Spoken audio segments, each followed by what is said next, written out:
Enough of that. All right, this is Boku no Podcast, an anime podcast. I'm your host, Nick, coming to you live from the village hidden in the clowns? Question mark. Guys, how are you doing? I'm here fantastic. today. I feel great. I took a vitamin. I'm here today with Kenji-san. Nice. And Marc. Nice. And today we are talking about Neo Tokyo, the first in the Otomo anthology trilogy. The follow-up it being Memories and Short Piece. But it all started here, guys. We watched it. It's from 1987. Put it on mute. And the thing that gets me about Neo Tokyo is I feel like there was American businessmen blowing their brains out when this came out. They were just because of this? Well, because this was like the first in the wave of Japanese animation just kind of being like when American businessmen do big fancy stock trades and all of the numbers start to go up, we spend it on like cocaine and yachts.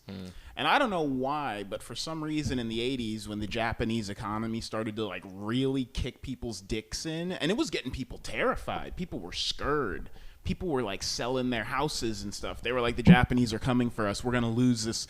Everybody thought Pokemon was like Really? a sleeper cell organization. People were scared. Stockbrokers were like throwing themselves out of like funny. the 50th floors of buildings because they were like, the crash is coming. The American oil market is going to go bankrupt. And then the Japanese are going to buy up all our futures and destroy us. Yeah, there was a story about like a priest or a handful of them like stabbing Pokemon plush dolls because they're like, this is it. This is the end times. This is what's happening. Yeah, the Japanese economy was booming Yeah, in the in 80s. the 80s. Yeah. And We so- just can't stand to see someone else doing well. We really did. We're like, what's up with that? I bet it's wrong. And one of the Yeah, most it's immediate Peace through results. strength is what they call it. Well, but one of the big results of that was that the Japanese art industry they were paying people just unbelievable sums of money. I'm talking maybe upwards of minimum wage here to crank out beautiful animations. They were able to hire people at like median average income and pay them to do these things. And so we got a lot of crazy good art out of the 80s. Things that kind of don't deserve to be as good as they are. Movies like Rujin Z. Have you seen that one? It's about Rujin Z. It's about a hospital bed that becomes sentient. It sounds awesome. It's the same art team. What do you mean, like Little Toaster? It sounds like Rubber, the anime. kind of like sentient or Does it blow stuff up like Rubber? We'll get into it. It's trying to save this old man and get him back to his wife, I guess. But it's about a sentient... The point is... It reminds me of that Christian story about the tree that wanted to be the tallest tree. The point is you flip on Rujin Z and you get like 5 minutes in and you're like, this looks more beautiful than like anything that's come out in the last 5 years. Why does this anime that no one's heard about look this good? And it's because Japan was flexing on the rest of the world. It's like the amount of like really detailed food animation sequences that showed up in the 2010s, or it was like, why is everybody just animating cooking lately? You guys, I mean, maybe not specifically 2010s, but they're I know what you mean. when they and put it's super satisfying. we Dude, know where to it's so tight.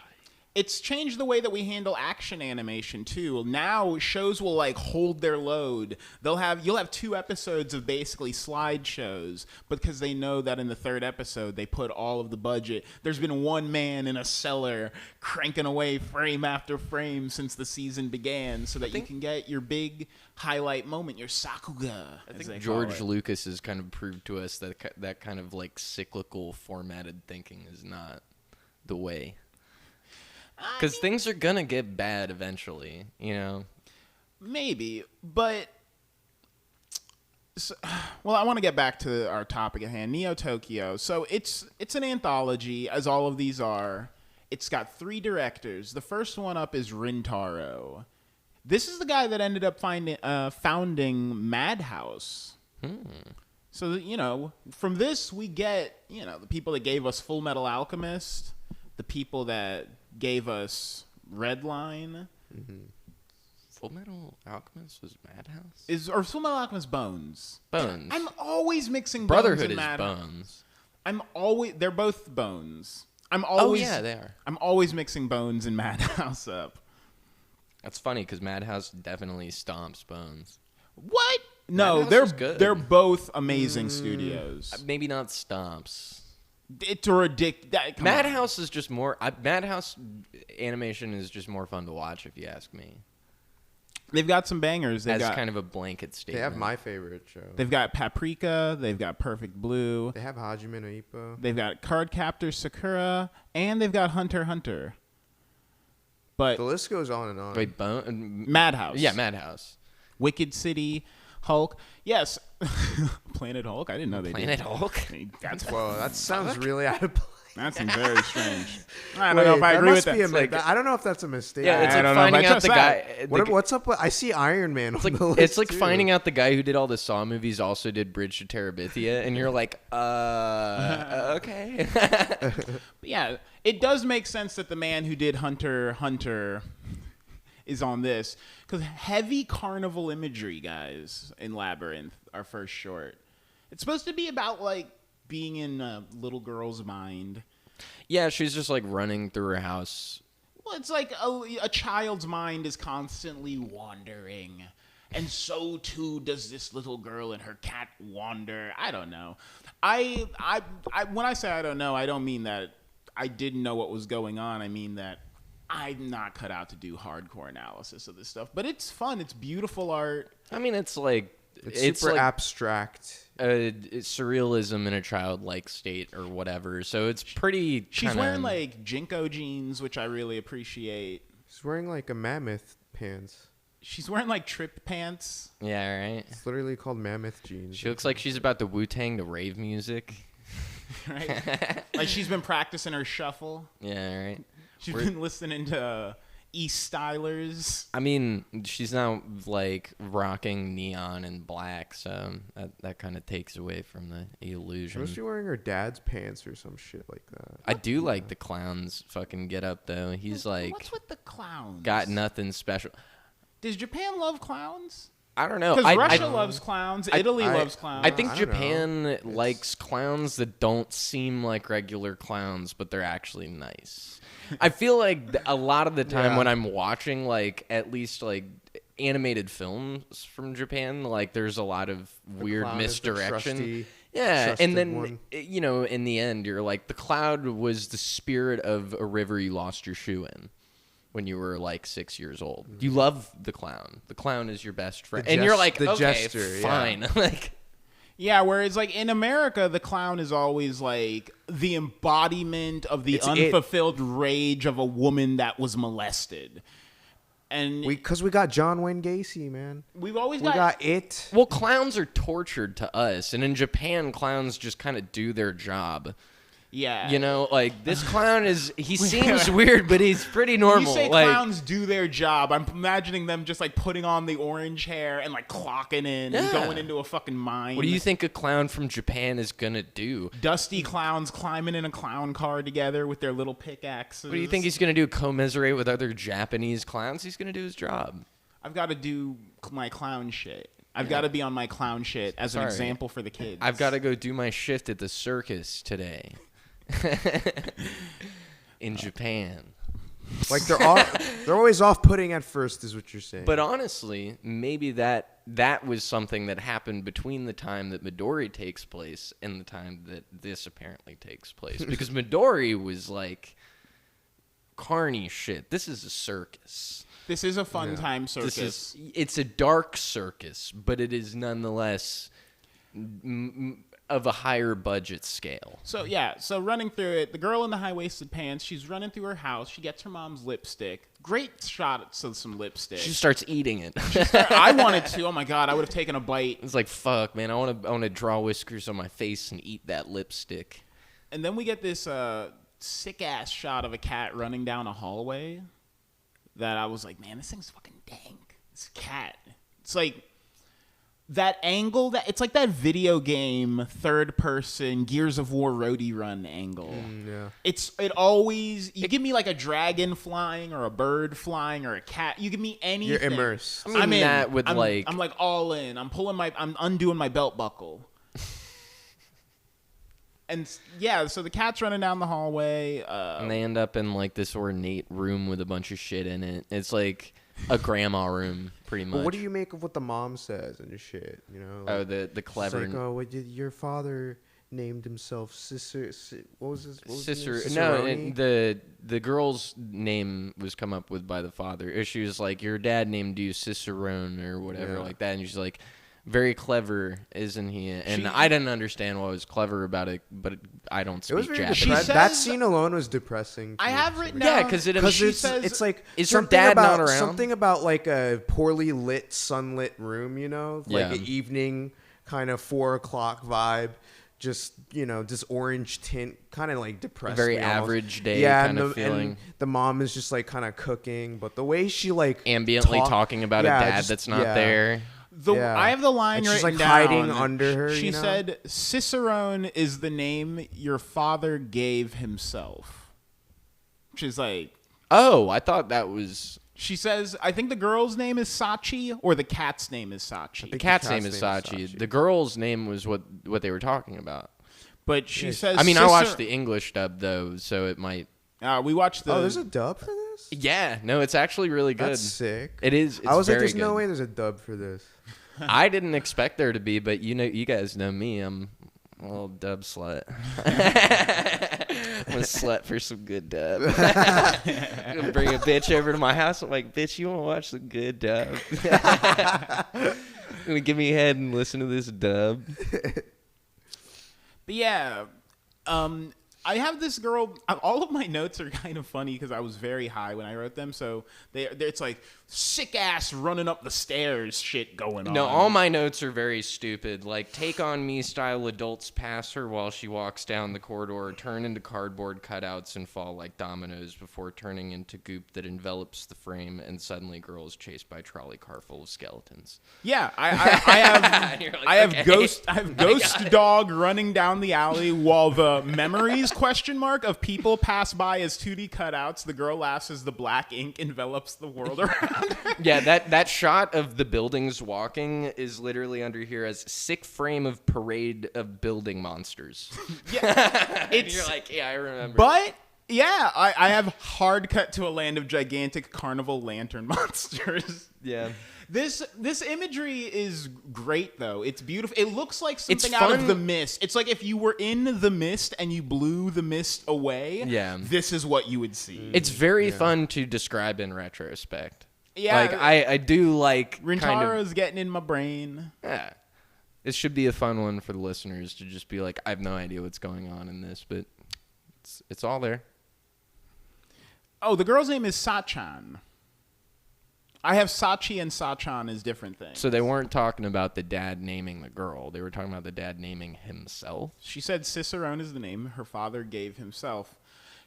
But with all of these people, you know, draw from it what you will, because this is all built on, like, a foundation of sand. I think any situation where, like, I mean, I'm guessing the dad's not around, but the mom's like, your dad was so smart and cool and tight, and she's just, like, eating lipstick under the counter. Like, is this? She's like, yeah, I wish my dad was around. There's no narrative here. Like, it's almost left for you to interpret. It's like almost a girl's in the same way that you go to an art museum and look at a painting that's like kind of orange and green, but you don't. It's not anything. It's Yeah, like like a an Pollock. abstract painting that you. It's just like kinda take a what you Pollock will. painting of a Japanese anime film. Yeah. Yeah, because the longest sequence, and by that I mean it's the longest unbroken series of animation. There's no still frames occurring in this. There's like a 13-second like drone shot.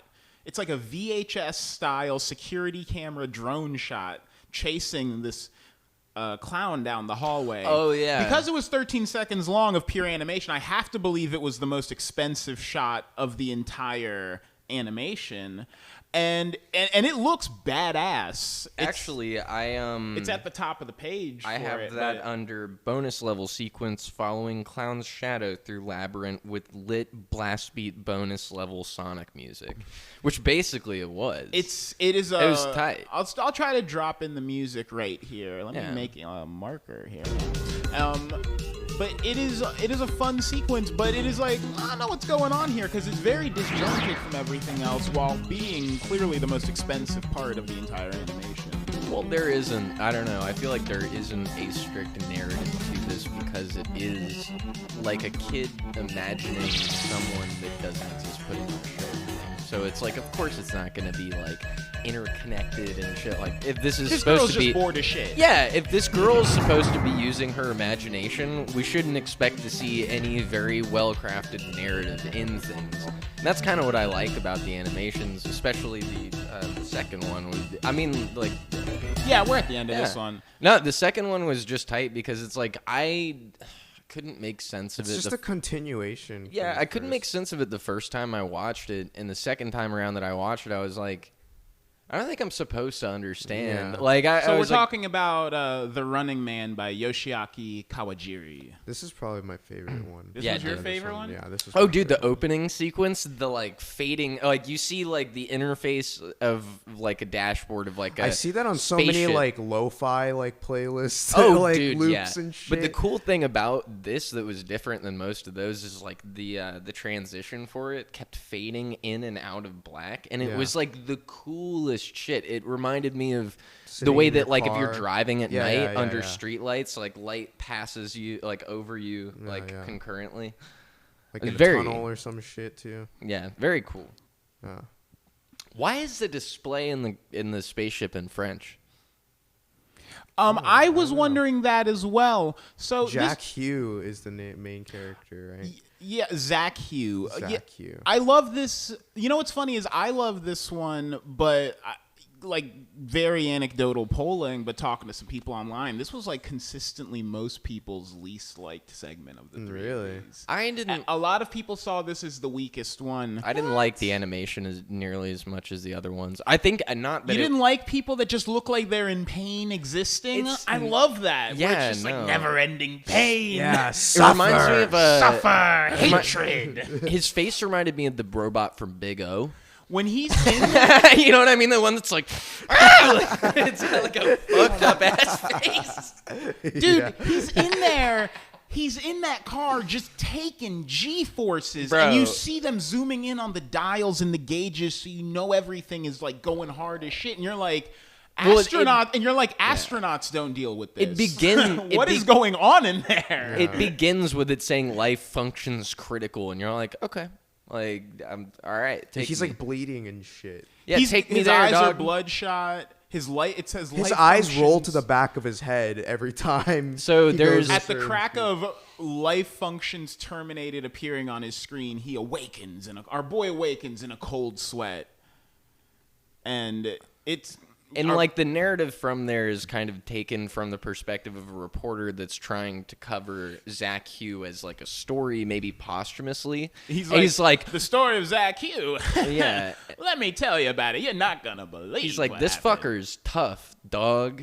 He was like, he describes him as a god of death, and this the best racer ever who would not die. It was a sport of death too. The what? The sport of death. The It was sport Death. of death? It was Death Circus. It's called Death Circus. It's that makes sense. That's the show. That's like the sport. F-Zero looking shit. I was like, give us the F-Zero anime. Release the F-Zero anime, you cowards. Release a good F-Zero game. Come on, like Nintendo, you fucking cowards, release it. I know you have it. I know it's in there. But yeah, they're covering the Death Circus, which is once again heavy big top energy coming off of we're not even getting into Robot Carnival. Carnival vibes, yeah. Heavy ICP whoop like whoop twisted Fago. metal. At the same like time, calypso type okay, shit. here's something maybe you guys can clear up. What if all of this is like very dark circus vibes, and It's this the is Death a Race. girl's, It's Jason Statham in the Death Race. and this is a girl's imagination. Her dad is definitely not in the picture if she's thinking about dark circus and shit. The god of death. So we can safely assume that the cleverly named Cicerone is not in the picture. Yeah. I think it's definitely from a different era too. I don't know. It's way in the future. Is this an imagination that is being inflicted on this girl, or is this coming straight off the dome for her?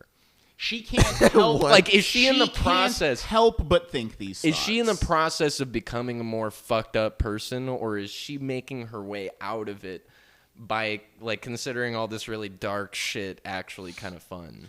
She is the Running Man. This is she. She's the journalist. That old guy that's fucking. She's the journalist covering. She becomes a man. It's her choice. It's like Polar Express with fucking Robin Williams, where he plays every character. She's every character. So this journalist is saying the Death Circus, a wild race, one of the most deadly in existence, where Zach Hughes has maintained the top spot for 10 years. The strain, the repeated strain of the race year after year on his body has destroyed his mind. He has not closed his mouth for 5 years. He's just, yeah, dude. He's like seething, dog. Like even when he's like old and alone in like a non-functioning space. So yeah, but did you see his Twitch stream numbers? Dude? What's the like? Are you fucking kidding me? What's the flash forward, flashback dynamic like? Kind of implying, because he died, right? This journalist started covering him months ago and witnessed that. So the journalist comes in and he catches Zach an undisclosed amount of time earlier. It could have been a month, could have been 3 months. Oh, yeah. But he catches Zach older. sitting in a chair. What do you mean? I thought when he was sitting. No, he's sitting in a non-functioning space. He's sitting. Yeah, in like a cockpit. In like a demo chamber. Yeah. Thing, like a simulator. So that's before that race. And he is just incapable. He is like struggling to just fucking relax, dude. Like, just chill, dude. They're just fireworks. I can relate. The kids are just shooting off fireworks outside. Calm the fuck down, dude. And he's just white knuckling it there in his chair, busting blood vessels. It's just like yeah, right. So is anybody is the reporter present during that time period where he's like alone? Yes, yeah, he walks walks in him. on him. He was in the corner Mr. watching. Hughes, I'm here. I'm trying to get an interview. And then he just catches him in the middle of like, very Green Goblin just kind of taking vibe. a shit. Like, it's just him shitting. It's like, in just the you wait, cockpit. man. I'm gonna fuck up this whole race. And then like shit starts like levitating. Yeah, we get. Yeah, what's up with the literally? I mean, there's so many telekinesis. animations that I've seen that is like Akira style, like somebody Tetsuoing. somebody totally normal and just randomly like maxes out. Mind bending. We call it Tetsuo. Yeah, somebody comes the along with Tetsuo like effect. the Tetsuo factor. When you just it's like all of Elfenlied is just Tetsuoing. Yeah, pretty much. I don't know. Somebody comes along and just stuffs like 200 rare candies in his pocket, and he's like, "You got that." There's Slaps some heavy advertising vibes happening because like Japan does such a good job of implicating that in the future advertising will crowd all of your vision. You won't be able to like blink and escape it. And so these people are cheering, and these cars are like, the racetrack is sideways. It's like a vertical wall. Yeah. And these cars are hanging It's like a along ring. it. It's a huge ring. And so I'm thinking, like, you know, how much G-forces are these? There's a number here. How much downforce do you have to be taking for a car to be doing that? And so these guys are gotta be taking, like, I don't know what they're going, like 500 miles an hour, 600? Oh, way more. This place is like floating too, right? I don't know. Like this whole.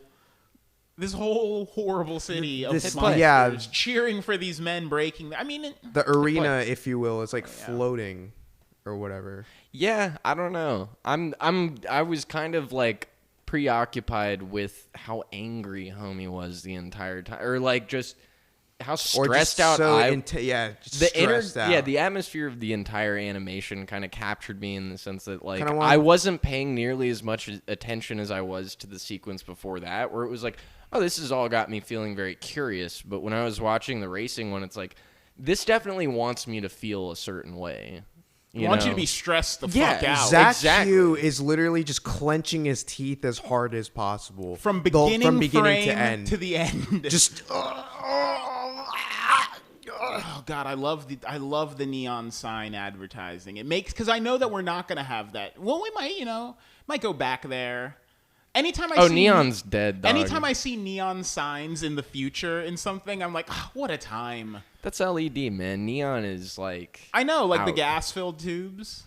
Yeah, no, like neon is the things that break and you can't breathe. neon is extremely volatile and bad for the environment and very expensive. Yeah. God, the machinery, though. The details in the machinery. I love any anime that, Japanese people just love. It's very like Times Square style. Well, like, this is in what your Japan face. is kind of like. That's what it kind of looks like. It's just the LED screens and neon lights. Just like it's like Times Square, but 12 of them. So like 10 feet away from each other. Is that kind of atmosphere kind of just like a nice day vibe for Japanese people, At where they're night, like walking around, they're like, damn, like Well, they then you got like the look at like a panty vending machine, like stroll on by, slow down, be like, oh, those are nice. So it's a vibe, dude. Everywhere you go is a vibe there. Zach goes most of this animation without you like seeing his pupils. He's so stressed out. He's doing that anime like white eye You don't thing. see much other than his face. Like You don't see his legs ever. Yeah, I'd say about 20% of this animation is close-ups on his face. But as his teeth start clenching more, as he like moves in on the other cars, we start to see that, like, I guess he's been winning these races over the years because he's like a psychic. He's like a new type. He's like he has telekinesis. He starts killing the other racers. Oh, so he didn't catalyze during this race? I thought that the case was that he was like the best racer ever, and he got so good that he went like God level Super Saiyan and destroyed all the cars and then died. Yeah, because he found a way to reach through like, space and time. Like and, Space Icarus kind of shit. No, I thought that this guy was always a cheater. And he was always winning through cheatery, and it took a toll on his body to be doing this. My buddy who was watching it was like, he felt guilty, so he killed himself. It's like, people like that don't feel fucking guilty. Like, no, he would have killed himself after the third guy he destroyed. It's like you feel bad after you finish the race, and you're like, damn, actually, like. But I do like that he starts to ice these other racers, and at first I didn't realize that it was directly him doing it. The guy just started reading. I just thought I that think this was a death race. I think the first accident was like an honest mistake. whoopsie? It's an honest mistake. No, that was Doopsie. I feel like that was like a probability because aggro people thing. cheered. The crowd cheered when they crashed. Oh, the crowd first cheers every time someone dies. No, they stopped cheering at a certain point. Yeah, they get very confused. They're like, "Woo!" the first crash, and then they're like, "Woo!" the second crash, and then the third crash. They're like, "What's going on?" Yeah. But I don't. It would have been tight if everybody in the audience died too. It's just like a big. Just like, Yeah. It's like, I'm this- such a good racer that the last race. No, everybody that saw my last race is dead now.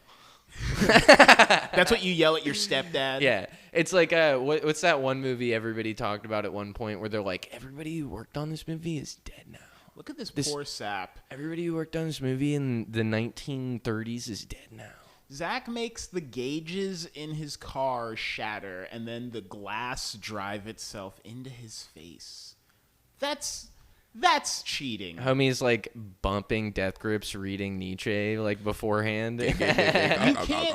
You can't look at me and say, "Oh, I only cheated this time, I swear." And it's like, no, you were always cheating. You always had psychic powers, and you were always a liar. And I bet you were using this to pick up women and cheat at the stock market somehow. And I don't believe anything about just force the numbers to go up with his mind. I bet just like. I bet you're the reason I got fired. So they try to. At this point, they try to turn off. They try to like disable his car, right? Dude, they try to like turn off his I don't know what you his call F-Zero these things. speeder. Yeah. Was I the only one that when his mouth opened as wide as it did, to think to myself, he could fit so many high chews in there? That's a tasty Like, thought. fuck, dude, just fill my mouth with kiwi flavored high chews.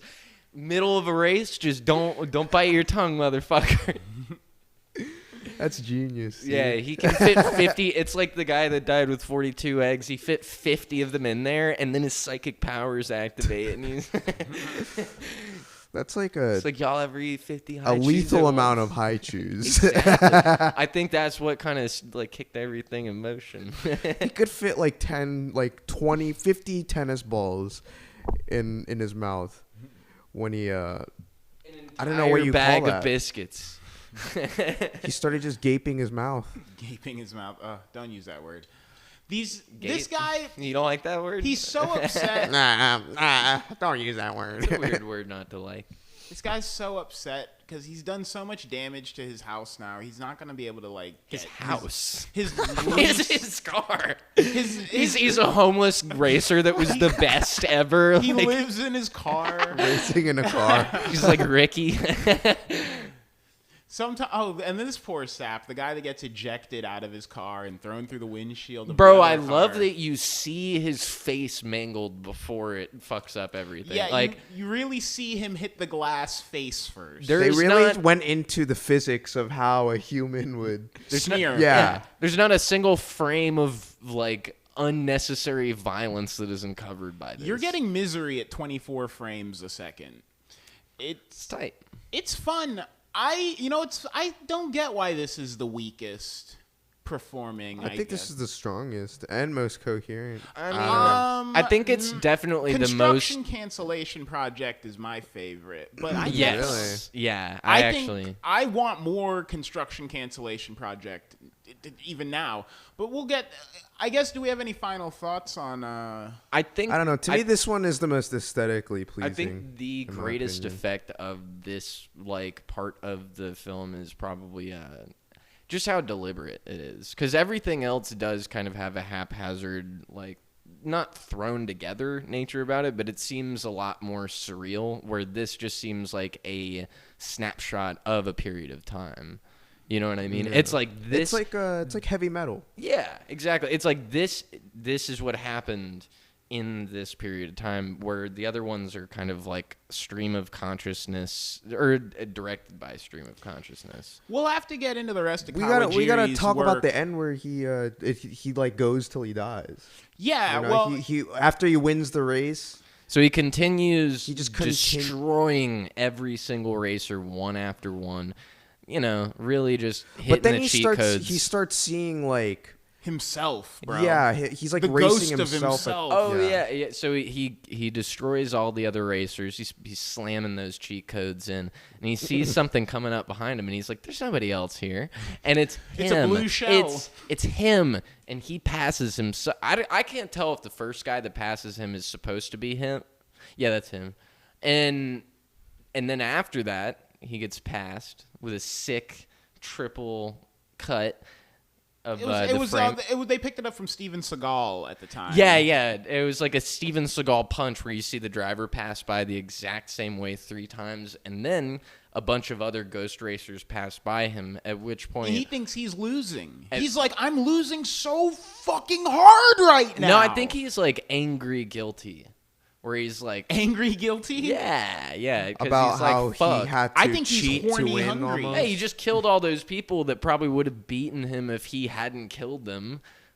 so he feels bad. No, and he's like, He I'm a like he wants trash. to win. No, Yeah, he's he, like, wa- I'm a he trash still driver. thinks he has to win. I think that we're seeing a skinny man look in the mirror and say, I'm a big fat fatty. This guy thinks he's losing, and he thinks he's losing bad. He thinks he's in last place. He's like, how the fuck did this happen? What?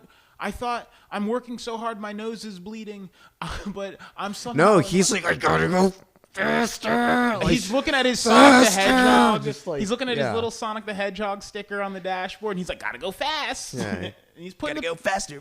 He's just trying to hit. He's trying to hit leaderboard numbers that aren't even there. You're already at the top, bro. Nick, he's going plus ultra right now, dude. He is going beyond, and I can't fault him for that. Liquid He's starts going to one spurt. more. Ooh, give me Just that one spurt. more. The cockpit gets scroyed. Disassembled, rapid disassembly. I love this shit. I love mechanical disassembly. You like He's- seeing the muffles and the design of the engine and shit? So homie is torn apart by the exposed cockpit that he's sitting in, The just G's, continuing bro. to go He's faster. taking the G's, Yeah, man. blood coming out of every hole in his fucking head. Blood coming out, cum blooding out. Like he's making a car that could go only 200 miles per hour. He could make it go like 500 miles per hour with his mind. Yeah, But there's a cost to that. there is. There's a consequence. You get a big headache. Yeah, and You get a massive and you headache. start seeing shit. That's Yeah, not there. whenever you, It whenever, feels then- like you ate an entire ice cream cone. And then at you once. yeah, did- whenever you break a certain speed barrier, it feels like you've just got permanent brain freeze, Yeah, and you dislocate your jaw. and then everything catches on fire. Your whole shit just goes up, you know, Yeah. like in flames. This though. is like like the dark timeline for Redline. no. This is it's no, it's- no. This It's- is where JP gets just burns and fucking. It's Redline misery if it at were- the end of a race. yeah, it's Redline if it were a pity party. Yeah, This, but with telekinesis in powers. like 17 minutes. it's like What- it's like Redline, but with Chronicle mixed in. All Shut right. Stop right there before I have to edit this out. What gets me is that that was good. at the end, I don't know what if I saw a human being, let alone a like NASCAR driver. It's like, did you hear what happened at the Indy 500? What? Well, some guy developed telekinesis and then immediately. The next step in evolution was taken at Daytona Beach during a NASCAR race. Did you hear what happened to Bubba Wallace? And it's like, oh, was it something racist? It's like, well, no, he was telekinetically ripped from the car and thrown underneath Dale Earnhardt Jr.'s car. And it's like, what? But yeah, like these people are confused. And this journalist is just like, Zach Hughes, he sure was a champ. He's like looking back like it's Michael Jordan. He's like, sure, Best to do it. best in the biz, best in the game. Like, it's fucking funny almost.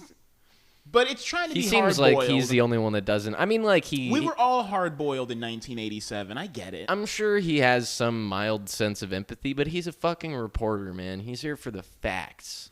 The info. Info gets his dick hard. He's like, man, there's a lot of stuff here. It's like some good content. This is a good headline. Yeah, he's like autistic, and he's like, this will be great. This will be great for the publication. James Jameson is like, what the hell is this? It's like he can't We keep can't writing publish about this. people dying, man. He's like, it's interesting. Yeah, we need to get into Kawajiri's other work because he's got some bangers in there. Does the reporter have a name? No. And don't you dare give him one. He's not a person. But Kawajiri did Wicked City. He did Demon City Shinjuku. This guy likes his cities. I actually fucking watched that the other day. Ninja Scroll, Vampire Shinjuku Hunter, one? Yeah. Yeah, it's pretty tight. Vampire Hunter D Bloodlust, A Wind Named Amnesia, and he helped with the Animatrix. Hey man, this guy's got a fucking. That's like saying like, and he also worked on what was it, Halo Legends. Oh, he was also responsible for. he did the Arbiter Samurai one. He also did Goku Midnight Eye, Biohunter, and Cyber City 080808. Dude, I didn't know he did that. I've been watching Cyber City. Fuck. Is Fuck. it good? It's a fun time. We'll get into it. That's fun. But what we're getting into now is construction cancellation order. So this one is, I think, undeniably the banger. This is the one that got people to show up. It's just got the busiest vibes about it, where you're like, it is a very good organization of chaos. You're like, anybody who portrays chaos in a very well organized and executed fashion, you're like, that guy's brain must be fucking weird, man. I would almost say a little too busy. And I get that that's what they're going for, but the bureaucratic dump at the beginning of like, hey, you're getting sent to this construction site off the coast of this country that's currently experiencing a political uprising, but the negotiations between the rebels and the faction government are going well. So we think that everything is going according to plan, so you need to go out there and you need to cancel this construction project so that the shadow government doesn't need to spend any more money having this thing eat up taxpayer funds. And you're like, they say that in the first, like, 12 seconds of this thing starting. I didn't rewind. Clearly this guy's got some opinions. I was like, Katsuhiro Otomo, the man that brought us Akira. Of course this man has fucking It's like, who opinions. put their hand on your chest at one point and said, nah. The man who killed a bureaucrat in the middle of Neo Tokyo, having him choke on the heart medication that failed him as he died with a suitcase full of worthless money. Yeah, I bet Otomo's got a lot of opinions. What? What's the rat guy in Akira? It's been the short man who dies of a heart attack eating his medicine. Forgot. Yeah, dude, it's been a while. Oh, the point is, you can definitely. I wonder what Otomo did that got him so in touch with the bureaucracy. He had to have been like the head of a homeowners association or something like that. Clearly this guy has some esteemed position that gives him enough authority to deal with something this problematic, where you're like, okay, cool. This guy is being sent to do the job because apparently he can handle the job, but... Yeah, so the story is this guy, his name is Tsutomo. He is being sent in to a construction project by the Alanoa Republic, canceling a construction project because they say this is eating up way too much money. It's in the jungle. You got to go to Area 444. A lot of synergy there. Isn't 4 an unlucky number in Japan?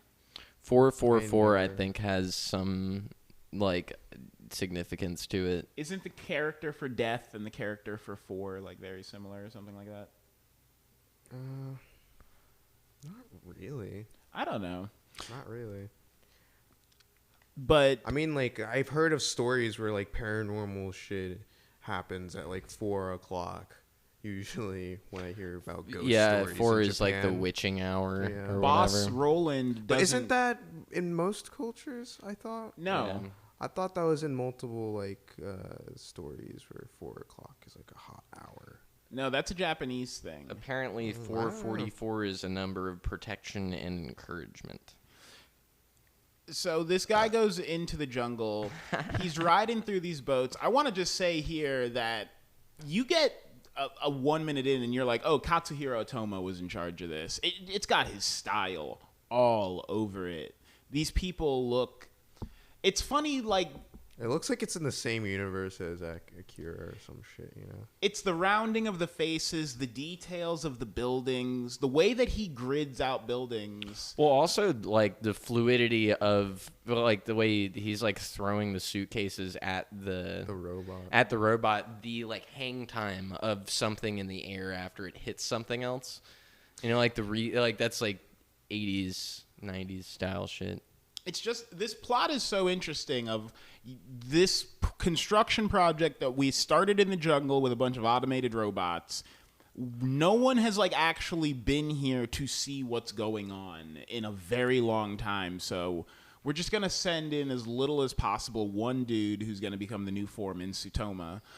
And I think there was apparently somebody there before him, but he it's clarified that there is only one living employee that works in this place normally, and apparently he disappeared, so this guy's coming to replace him. Whereas all the other anthologies, a lot of what's going on is more of a feeling or a vibe. This is a hard story with intrigue and turns and questions that you want fucking answers to. Yeah. Which keeps your eyes glued to the screen. Yeah, you can't turn away. Let alone alone the beautiful quality of the animation going on here. I had a friend who's an artist who used to hate Otomo so much because he said every time I look at a building that I've drawn, it is so shitty comparatively. Whenever you see a building get destroyed in an Otomo, look at the line work of the piping and the plumbing and the electrical wiring. And the grills and the grates. He has a great sense of depth and scale.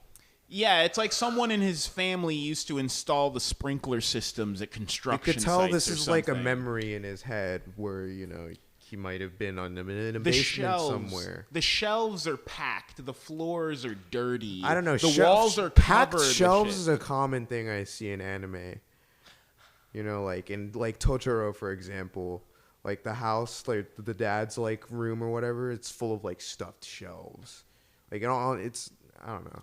I don't want to get too deep into that. But. And so we get this great sequence where Tsutomu's trying to talk to the robot that is supposed to be the one in charge. It's marked the safety first robot. And it's trying to interrogate him, try to figure out who he is. And it's this great moment where the robot's subtly implying I'm about to kill you. Are you aware of how much danger you're in right now, bro? And the homie's sense and of... at the last minute, he's this is my homie's self-imposed sense of authority doesn't regard it at all. And he's fuck you, whatever. I'm the boss. That dynamic quickly flips. Yeah, he opens with being fed a plate of subpar food, which is the start of many sequences for this guy. Hey, man. They tour the outskirts. The food didn't look bad. No, the food didn't look bad at first. That's good. At first. And he just looked pissed off because he got locked away, and he's basically read something, or did he read that thing that was written on the chalkboard that was a help, an SOS letter the machines are putting pine cones in my ass. They keep trying to feed me machinery. So, but yes, it's the cycle of wake up, here's your breakfast. I'm going to give you a tour of the construction. He sees this construction and he's like, everyone's running at 100%. This isn't how you operate. There's no reserves. Everything's breaking down. Who's even telling you to build some of these things? Why are you're drilling so that you can expand the city even further? Why are you doing any of this shit? And the machine's just hey, man, the city's gotta finish the project. We have a due date. Got a due date. And it's funny to watch this guy just, impotently trying to convince this machine. There's not one building in this city that looks habitable. None of these buildings look safe to even touch or be in. Yeah, they're all... I feel I could tip over. So are the buildings being constructed as part of the project? Yeah. Or is the project was to build a city, right? The Aloanoian government was worried that the Republic was going to get overthrown in a coup, so they started to build this secondary city. But I don't know why they decided to build it in. It's not even a swamp. It's a lake. There's there's no ground in this city. There is only water. It looks like a city that you'd see in a Pokemon game, and you're this looks fun, but it probably wouldn't work. It's trying to build a city in the Everglades. Yeah. It's almost the equivalent. Been taking a Florida history class. There's a lot of people try to do that. You'd be surprised how many people will see. I mean, fucking Washington, D.C. was a swamp. Well, did they have 1,000 robots? How about that? No, but they did have the Seminole Indians. An equally powerful force. Yeah. So these robots they don't know how to unionize either. So the robot starts to give this guy increasingly shitty food each day, And honestly, I'm not sure why the machine is doing this. Like, it sneaks a nut and a bolt into his, like, mashed potatoes. I think it's implying that the facilities are getting less and less functional. Yeah. I don't think it's deliberate. I don't think the robot machine is running out of things to feed him. Exactly. So it's like, this screwdriver will work. Or things are like, say the machines that are putting together his food are starting to fall apart. So little things are. It happens in normal restaurants all the time. You get a nut from a cold table and your fucking fettuccine, and you're like, hey. What's good? See, I like the idea that the red robot is making the food for him, and he's like, I'll throw a little something in there, and he picks he's up like, a nut yeah, and he's like, sprinkles it in. I spoil him. I know you humans like that. By the third or fourth meal with this robot, he's giving him like, here's some brake fluid. He's like looking down.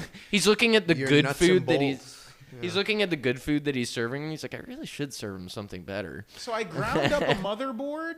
And you can drink this coolant to wash it down. It'll be great. It's like cereal. You humans like cereal, right?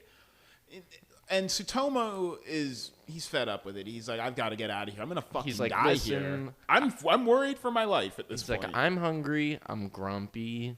I don't like this project. It's still funny that Tsutomu. He's still trying to tell the robot to like cancel. Yeah, he still has like loyalty to his company. An American would have just dipped, like just left, you know? Would have swam as far as they could, gotten another boat, would have called their mom on FaceTime or something. Or brought me a bitch and went crocodile hunting. This guy is still trying to do his job. He's like, doesn't want to be fired. He's like, even during all of this, if I had to go back to my boss and be like, dude, I had to fight with a robot for a week. Can I get a raise? And they say no. How am I gonna show up to the cocktail mixers and save face? See, there's this classic thing Otomo does when people get frustrated that I enjoy. I think he pulled this from. I thought that I saw this first in Akira, where people get angry and their faces turn red because they do that in Akira. But then I was like, no, that's some like Tax Avery Looney Tunes shit. I think the first time I saw that was in Tom and Jerry. Yeah. I wonder if Otomo's Pink Panther. I wonder if he's a Tom and Jerry guy. Pink Panther. I think it's an iconic thing. I think in all cartoons, animation in general, Looney Tunes depict older that emotion. That emote. No, because in anime, your face turning red to me now means you're drunk. And that's a specific. You never seen one mad? I don't see the face turn red when they're angry as much. The face turn red, it's just the area under the eyes that's red when they're drunk. And you know what does bother me about every time I see like in an animation someone drinking a beer, they always have to drink half of the beer in the first gulp and then go like scream. It's always bottoms up. Yeah, it's like it's like it's such a weird thing because it's a Japanese as thing. A person, if somebody does that next to me, I feel like like somebody takes a sip of their Coke and like you're like, shut the fuck up. Like, it's the same way that Japanese if you watch people commercials in Japan of beer commercials or energy drink commercial, it's always like it's always like I mean, they also love like watching motherfuckers eat wrong, where it's like they start choking and they start punching themselves in the chest for some reason. Yeah, or in like Castle in the Sky, they have like a piece of bread with an egg on top of it, and the guy goes to eat the egg, like take a bite, and then all of the egg falls off, and he's like, ho, ho, ho, ho, and it's like, you just fucked up your meal, dog. Like, I don't know what's funny about that. Just wait until this podcast has a beach episode. Oh. So we get back to these robots, and the shit's falling apart. You got water rushing in. There's like flooding. There's like robot, flash floods. There's a robot whose job it is to be a giant metal hand that holds a sheet of metal up to a hole in the wall. And I'm like, who built that thing? I like the jackhammer robot the most, where he's just like sitting there on a piston, and it's like his top half. And he's just going up and down. And he's like, he's like, yeah, man, CT is just part of the job. There's also the bulldozer robot that just drives into Oh, the yeah, into the water. water. He just drives into the water, and You just and see our the boy exhaust Tsutomu pipe. is like, "How much did that cost?" And he sees it, and he's Yeah. like, "Oh my!" He's sees just- the That numbers. costs more than a spaceship. Like, Whenever I saw the top of the exhaust pipe go underwater, I got like very stressed out. I was like, "Oh no!" Like, Well, Tsutomu is also stressed out, and he decides enough is enough. He hides in the ceiling. He plots his escape. He destroys. no, not before he gets totally fucked up. We forgot it. We glossed over that in the previous argument or most recent argument that he got in. Homie shoots the project manager robot shoots a giant ball which takes off like the middle of the skin of his back and just absolutely fucks him up. And he Yeah, just but then wakes it's gone. Yeah, yeah. Well, no, he wakes up the next be- day and the project manager's like, "You should rest." You're being hysterical.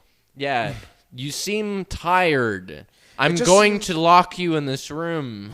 It just seems like in every frame there's like like $1 billion mistake, you know, like a year's worth of setbacks, like in every single. Like, yeah, there should be like a little counter in the bottom corner about how much money this is costing. Well, how much time goes by? Because they They don't come looking for Tsutomu. Well, No, I'm saying how Tsutomu much- finds like a chalkboard note in the room that he stays in. I'm saying, like, with how- the previous foreman saying like, like oh, how much time does like this event, like him getting there and up to this point, like how long is he there? Like a week? I assume so, because things are degrading rapidly. like day by day. And I assumed each one of the meals was a separate day. Well, not only, I mean, I'm sure a separate day, but is it like all consecutive? I hope he wasn't there too long. How long can you live eating robot parts? Depends on how much of the food is robot parts. All of it. Eventually. So, but Tsutomu plots his escape. He destroys the main robot. But the problem is, as is the problem in all sci-fi works made between 1985 and 2015, is that you didn't destroy the brain. And so he's got to break out. He's got to go and destroy the No, brain. he did destroy the brain. He said, He the destroyed the brain main- of the operation, yeah. Well, at the last minute, like the They're radio. all connected. So he At the last minute, remember when like he leaves the room, but the radio turns on, and his boss is like, "Oh, you could get out of there." Yeah, now. so we're continuing. So We he need to busts up the construction. project manager and he's like, "This needs to stop." And the project manager's like, "Whether or not I am here, things will continue to be fucked up at the pace that they are, and there's really not much that you can do about it." And he destroys the robot. And as he is following the robot's power cable to its source to try and find something to do about it, he picks up like a huge pole or some shit like that. And as he's walking out of the office or wherever the fuck he's been staying, you get like a radio broadcast from like from his unknowing from republic. his employers saying that there was a second coup in the government and that we do need to carry on with the project. We and all need build to a live in second that city. Bro, It's like, we're yo, moving in with pizza rolls. Great news! You don't need to stop that project. But he doesn't And hear that. He and doesn't. He goes, yeah. I mean, he might or might not hear it, but either way, homie is resolved to do something about this. He's got to he go is. destroy that giant fedora mountain. So we see the end of this sequence with him walking towards a giant, like what looks like a dude in a trench coat wearing a fedora. The center of the city looking like a pedophile. go Inspector Gadget, you know, like It looks like a pedophile who doesn't want the school to know how close he is to it. If Carmen San Diego was the center of a non-functioning robotic city, he would be walking towards her with the intention to kill her. Secret squirrel. And it fades out. We see a carnival curtain again, and Well, you see our boy Tsutomu, pipe in hand, doing a sick-ass slide. Like a real Strider Hiryu. no, he's slide. riding that pipe Down- like a brontosaurus. He's riding down it like Tarzan, like Phil Collins Tarzan in the and that's what gets me is this one more construction cancellation project more than any other thing on Neo Tokyo feels like the pilot of an anime that Otomo just never made. It feels like the beginning of a style that wasn't ever fleshed out, where it was like, I almost wish that there was a subgenre of shit specifically tailored to that atmosphere, where it's like very busy animation, a lot of stuff going on, and like kind of a haphazard nature to it, which I'm sure there's plenty of stuff like that, like a non-functional like Studio Ghibli kind of thing, you know. You should watch Steam Boy, I guess, because it's what he. I guess it's literally just Japanese steampunk culture. Yeah. Yeah, I mean Japanese click clack. That's what they call it. We gotta really? cover. No. That's like, damn.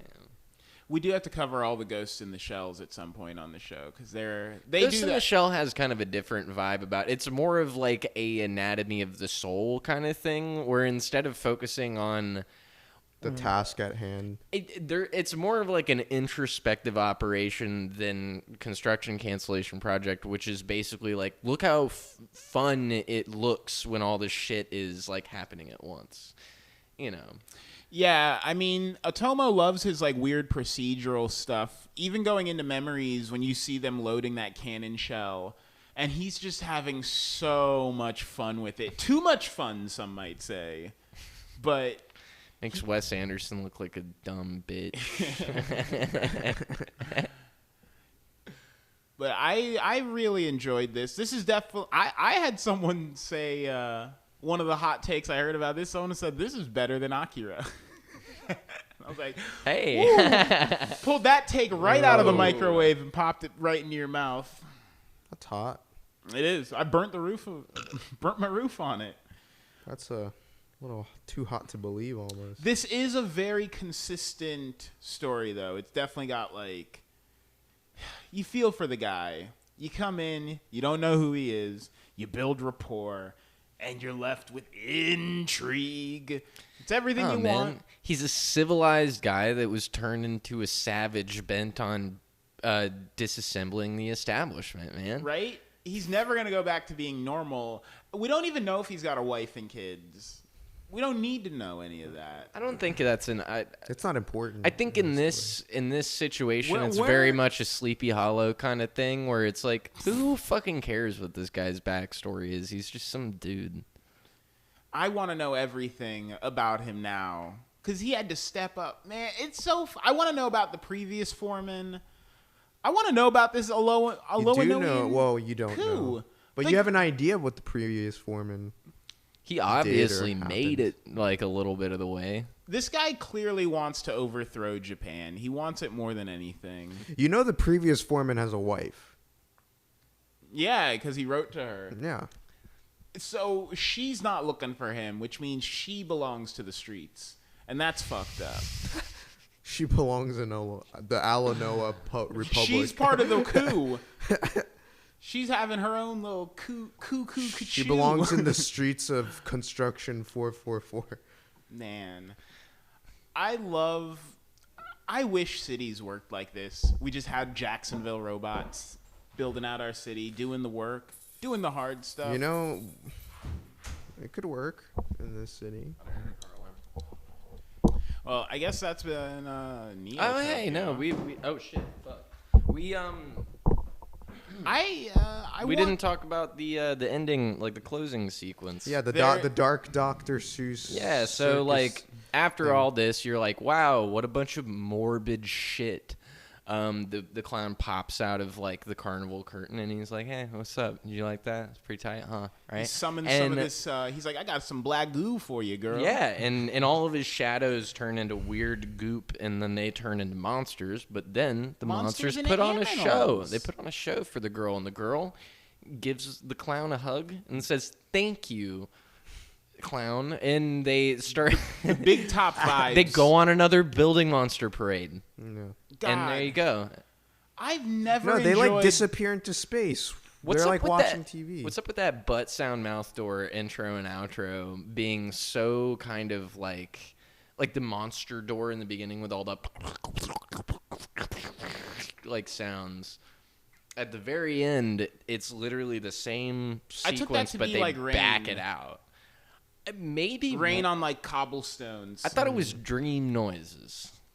It sounds like you thought it was like macaroni being stirred or something. No, I know what that sounds like.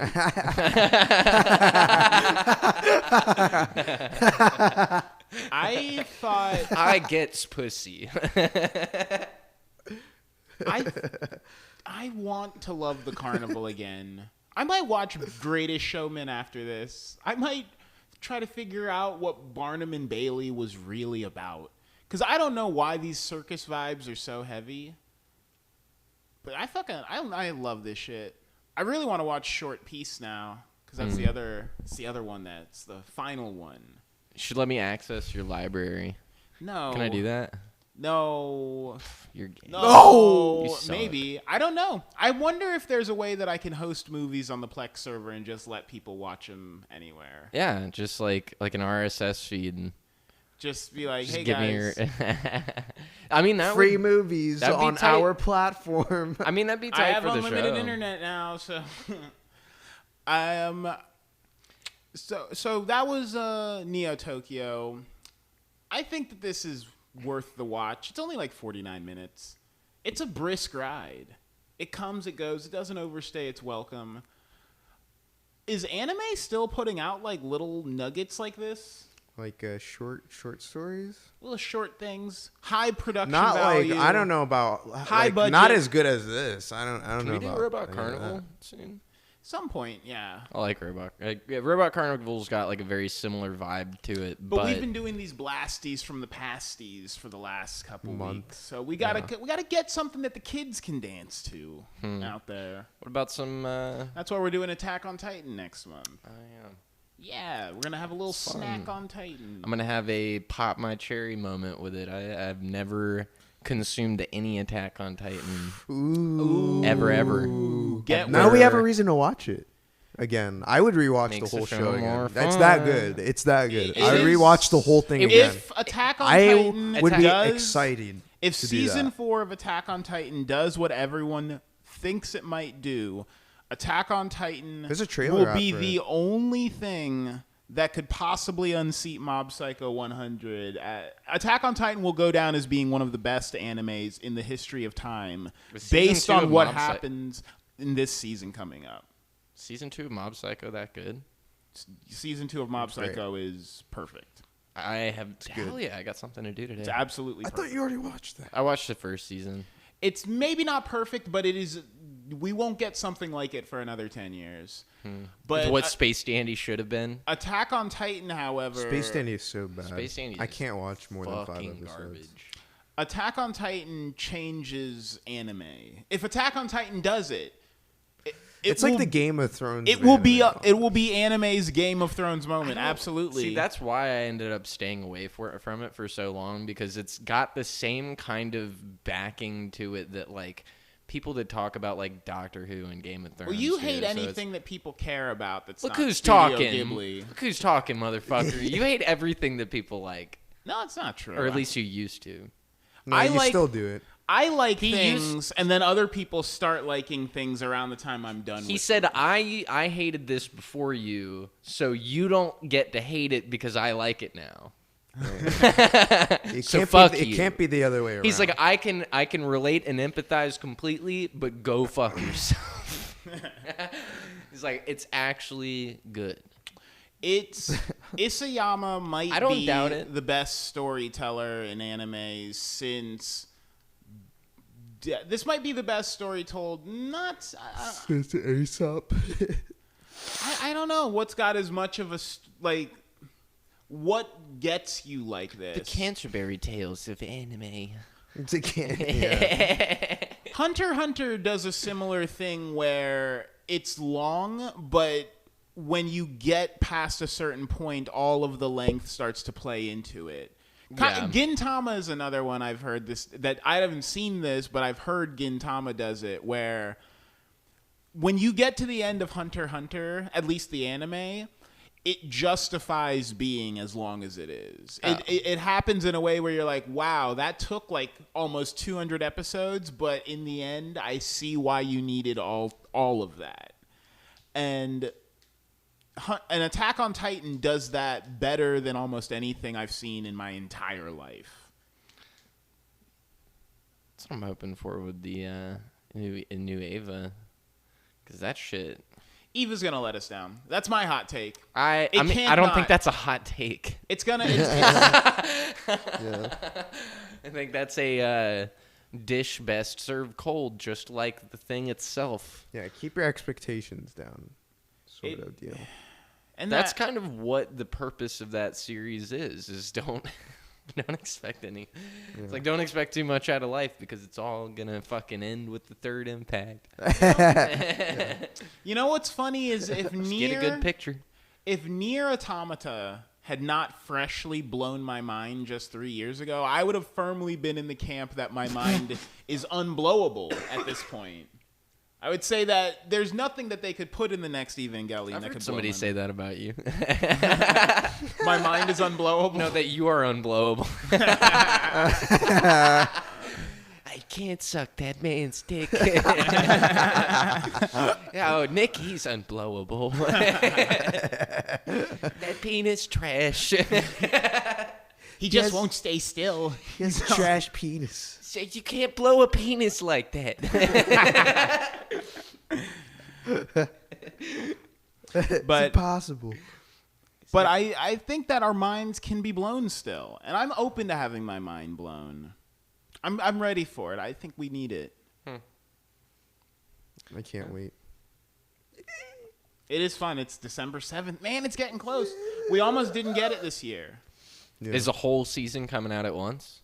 Oh yeah, No. it's one bit. No. No, it's gonna be episodic each week. Huh. It's just gonna be torture. Yeah, but it's Because I got to binge watch it. Yeah, I would say 'cause it came this out. is the first one. I've been watching it weekly since the start. So this is the close of a 7-year saga for me. Whereas Sean got to just sit down and be like, I'm going to watch like 60 episodes or something. Yeah. He's like, I just read Aragon for the first time 2 years ago, so everything makes sense. Yeah, and so for me, though, it's like this has been a long...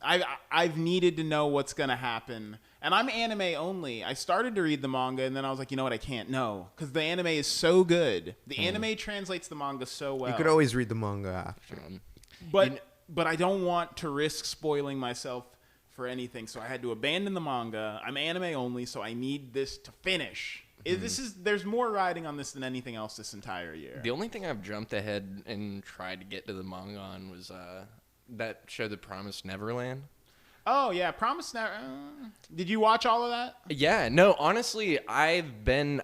You guys We could know. have a Promise Neverland episode. I've seen all. You of it. guys know me. I'm typically I in the haven't, camp yeah. of Netflix original anime sucks dick, but There's some been of a it's bunch been of bangers. really, dude. You watched Promise Neverland The Great on Pretender. Netflix? Yeah, When did that happen? Oh, it's been on Netflix. Right? yeah. That's crazy. It's branded Is it as a on the Plex? Netflix original. No, it was on Crunchyroll like 2 years ago. It was like I guess the English dub is what they're claiming. okay, yeah. Yeah, but I started reading ahead on that because I was like, man, I don't really care for the anime enough to like wait. So I'm like, let's just spoil it and figure out what happens. But Yeah. The Great Pretender is a fucking really good Netflix original. We started that one. Nah. That shit, I we love kind of got that. burnt out on it in Yeah. three the episodes. third like sequence or like the third story Wait, arc wait, is wait, cra- we'll No. get to. We'll have an episode. it's about fun. It's got like a very Ocean's 11 vibe to it. This is a pretty long conclusion. it. Yeah. Yeah. Chop it up, big boy. This is Woken Podcast. Yeah.